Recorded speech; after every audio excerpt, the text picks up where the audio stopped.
Last day job I ever had. I worked in a giant, soulless corporate office building. And I quit in the middle of the day.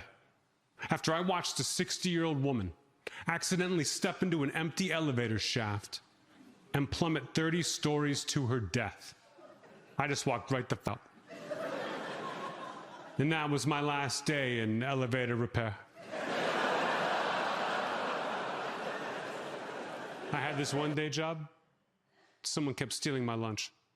Someone stole my lunch every single day, even though I clearly had my name written on it. And I was pretty sure I knew who did it. I just couldn't prove it.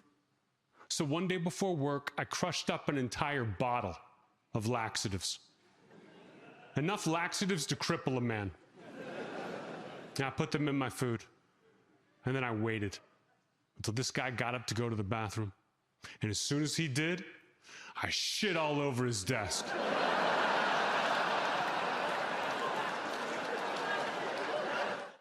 I pulled a muscle recently. I guess it was in my soul.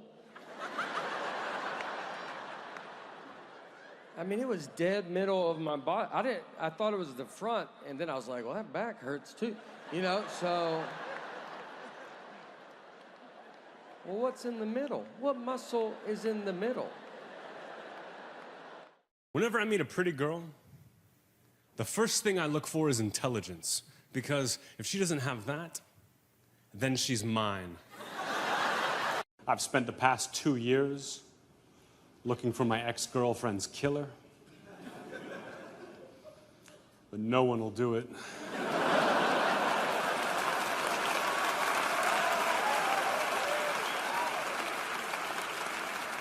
What do you do for a living? Complex cases of antisocial behavior. Ah, you're a teacher. I'm one of those people, like, I believe in God, but I don't go to church, you know? I think there's a lot of us like that we believe that we don't have to go to church, but as long as we're just good enough, God will still let us into heaven. Yeah, because in my mind, God is like those police captains in the movies. He's like, you don't play it by the book, but you're a good detective, goddammit, you're in.